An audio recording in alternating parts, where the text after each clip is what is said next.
Nono ano do ensino fundamental, unidade 2, página 84, Revolução Russa. Bom, antes de mais nada, o que era a Rússia ali por volta de 1850, não é?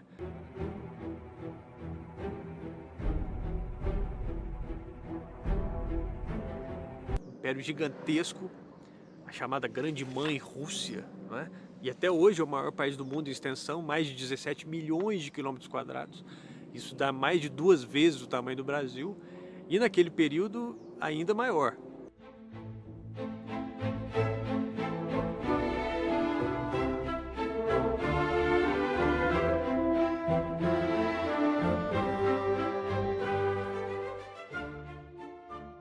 Do Império Russo, ele tinha muito a ver com o czarismo. O czar era o imperador da Rússia. O czarismo era esse sistema político do czar, né? Então, tudo aquilo que envolvia o governo desse Império Russo tinha a ver com o czarismo. E esse czar tinha poderes absolutos, grandes poderes.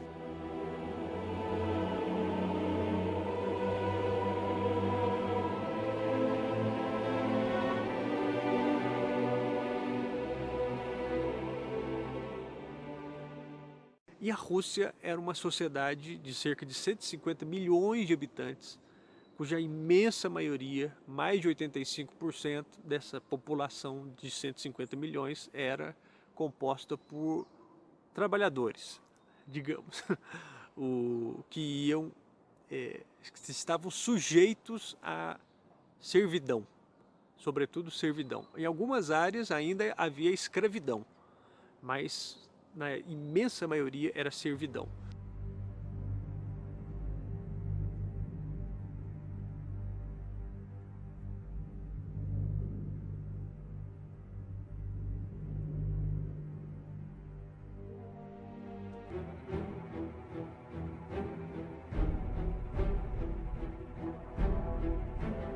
A Rússia se envolveu numa grande guerra chamada Guerra da Crimeia, né? A disputa por territórios ali, naquela região do Mar Negro.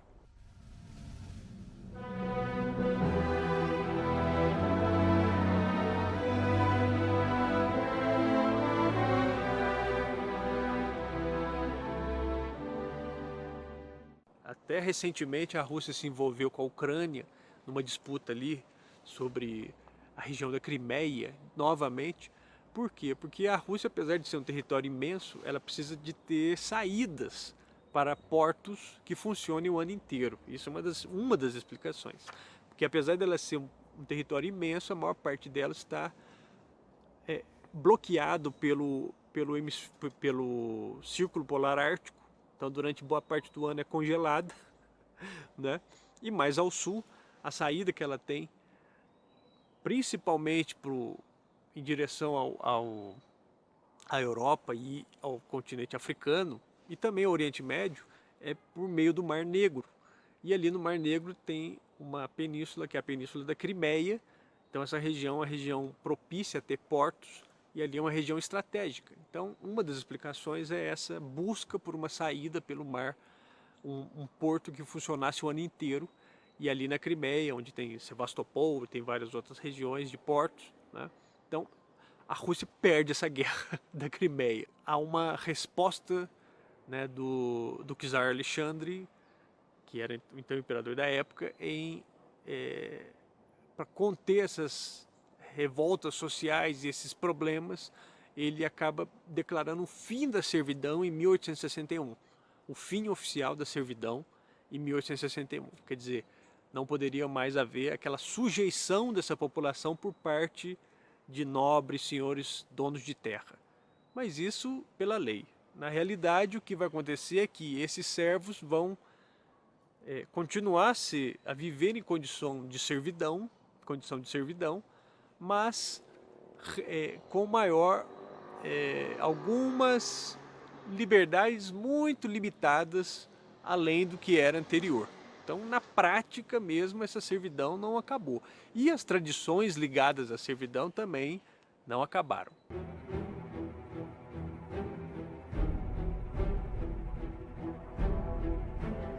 Agora veja aquilo que a gente está estudando nas últimas aulas. 1850 é o período também do início da chamada Segunda Revolução Industrial. As grandes potências da Europa estão buscando matéria-prima, estão buscando mercados consumidores para os seus produtos industrializados.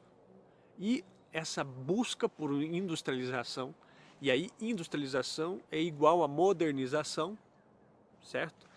A Rússia vai ficar para trás.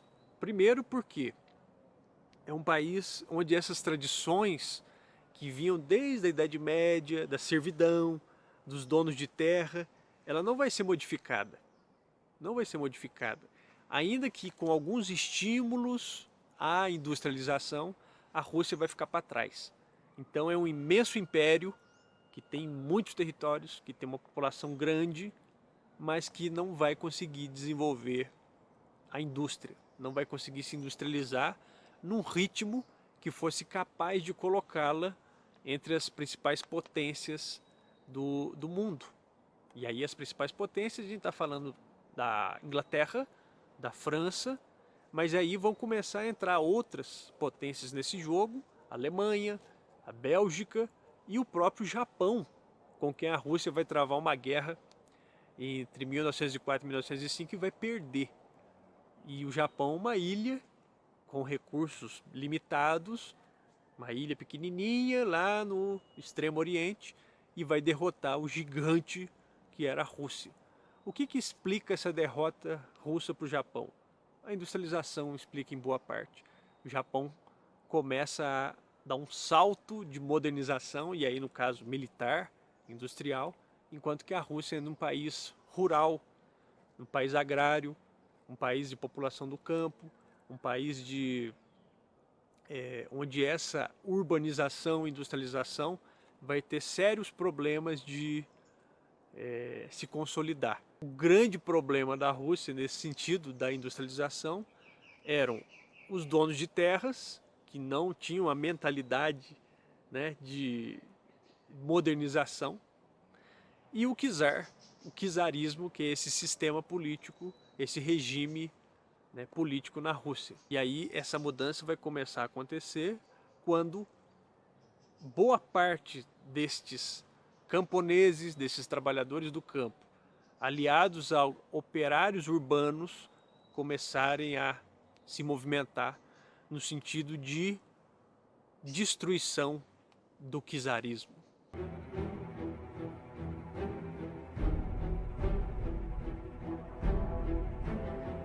Na atividade 1 nós temos aí uma imagem do czar. Essa imagem não está com uma resolução boa, talvez na internet você encontre melhores resoluções.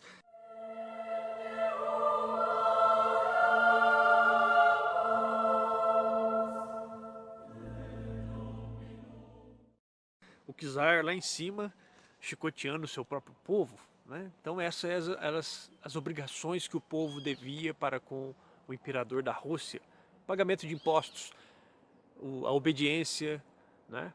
Muitas vezes esses impostos não eram dinheiro, mas eram produtos, porque a maioria eram camponeses, então eles tinham que produzir e passar grande parte daquilo que produziam, daquilo que construíam para o czar, para o imperador, e para os donos de terra, que eram o suporte político e militar deste grande imperador.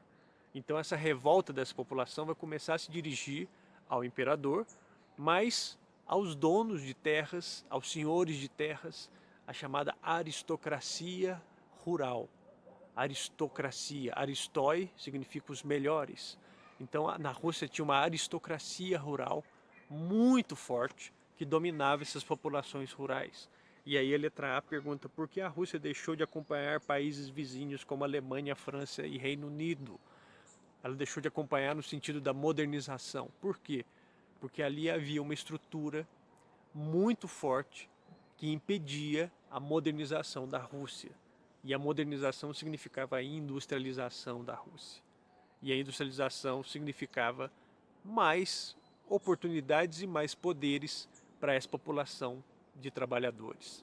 Tá? Então, na letra A, é essa a questão. Na letra B, né, por que a Rússia era chamada de gigante dos pés de barro?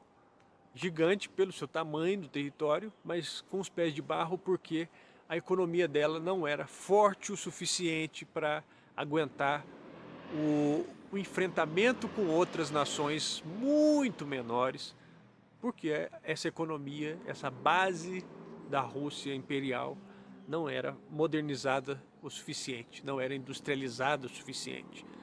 Então é um gigante de pés de barro. Isso explica porque a Rússia conseguiu perder uma guerra contra o Japão, que é uma ilhazinha pequenininha lá do Extremo Oriente, porque a Rússia não era suficientemente industrializada, modernizada, ou seja, sua economia não tinha bases fortes para aguentar outras nações que já haviam conseguido se industrializar. Quer dizer, a Rússia é um país agrário, enquanto que essas outras sociedades já eram sociedades urbanizadas ou urbanas. Um país agrário, um país rural, um país dependente ainda dessa produção muito precária no campo. Na letra C, a modernização promovida pelo imperador, pelo czar Alexandre II, foi insuficiente. Ele atendeu apenas uma parte das reivindicações da população como uma maneira de evitar maiores revoltas sociais, de evitar maiores problemas com essa população, mas não foi suficiente. Porque apesar de ter proibido a servidão em 1861, como eu falei, essas práticas não acabaram, inclusive em alguns lugares até aumentaram, né? Continuava o problema de falta de alimento, continuava o problema de condições de moradia muito ruins da sua população, né? Enquanto que ao mesmo tempo havia uma aristocracia, um grupo que vivia num padrão de vida altíssimo, né? Então, as duas principais cidades da Rússia, São Petersburgo e Moscou, essa aristocracia vivia em palácios maravilhosos, palácios imensos, nas casas no campo, mas essa população completamente fora desse universo. Então a distância entre essa aristocracia e essa população de camponeses era imensa. E por mais que o czar fizesse reformas, não era o suficiente, nunca era o suficiente. Na letra D, mais uma vez, fala sobre a imagem, né? Aquela imagem do czar, então aquele ser que está lá em cima chicoteando, né? É o czar, o imperador da Rússia. Abaixo nós vemos, abaixo dele tem sacerdotes, tem padres da igreja ortodoxa, que é a igreja cristã, a principal igreja cristã da Rússia.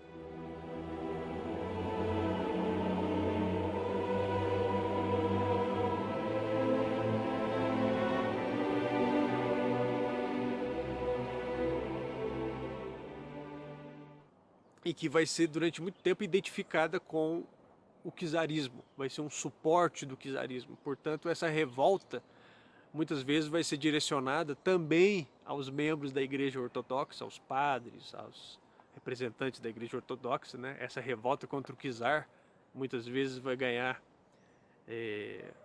também esse ar de revolta contra a religião cristã na figura, né, dos membros da igreja ortodoxa.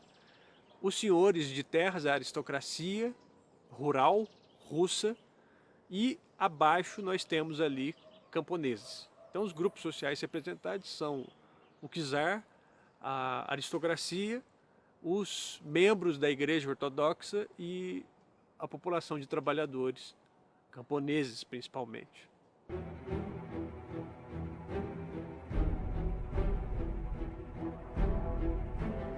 Bom, mas o título é Revolução Russa, né? Então, como que acontece essa grande mudança, essa grande revolta e revolução na Rússia?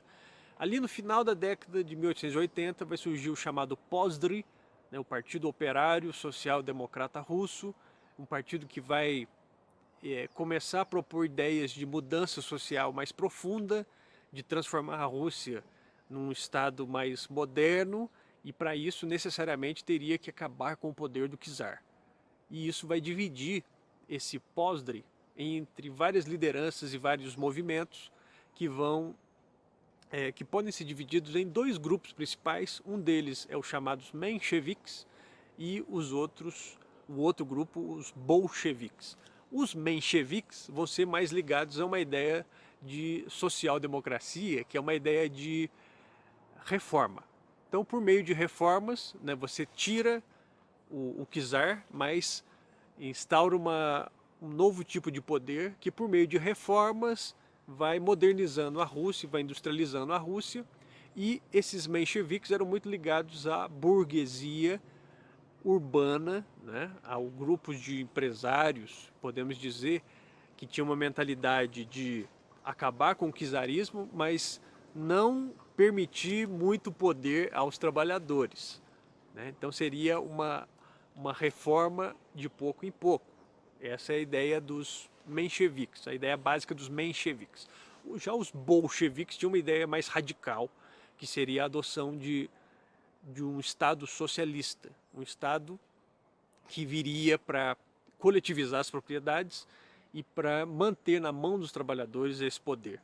Seria um salto, né, mais radical à ideia dos bolcheviques. E esse Partido Operário Social Democrata, o POSDRI, vai ser a grande instituição, o grande poder que vai começar a organizar esses trabalhadores na Rússia, e esses trabalhadores, em movimentos cada vez mais fortes e unidos, vão combater o poder do czar. Esse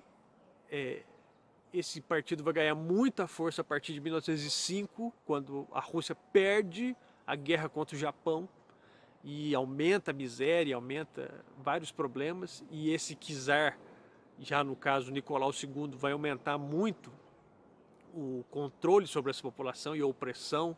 Então esse movimento vai aumentando, vai ganhando mais força entre essa população de camponeses e operários urbanos, e por meio desse partido operário, né, vai começar a haver enfrentamentos, inclusive nas ruas, contra o exército do czar, ou seja, guerra civil, guerra entre russos contra russos.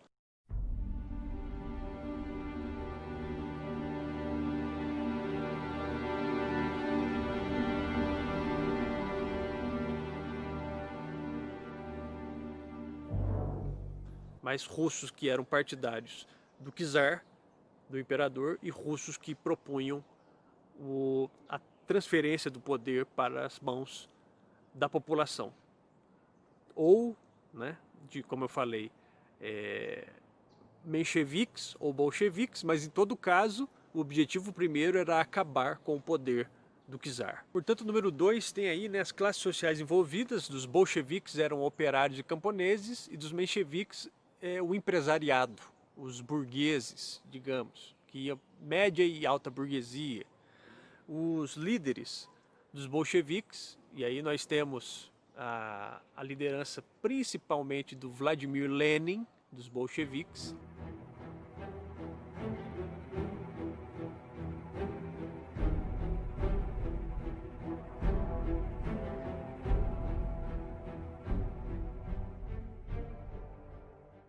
Que vai se tornar o principal nome da Revolução Russa devido ao seu papel de grande liderança, e vai levar ao sucesso dos bolcheviques na chamada Revolução de Outubro de 1917. Em 1917, a Rússia estava envolvida na Primeira Guerra Mundial. Ela sai da Primeira Guerra Mundial porque lutava nessa guerra civil interna, e em 1917, em fevereiro, tem a primeira onda dessa revolução que derruba o czar Nicolau II, instaura ali, né, um poder sobre o governo dos mencheviques. Mas em outubro desse mesmo ano, os bolcheviques conseguem tomar o poder, e aí é a chamada Revolução Vermelha, a Revolução de Outubro de 1917, em que eles, conseguindo tomar o poder, instauram um Estado socialista.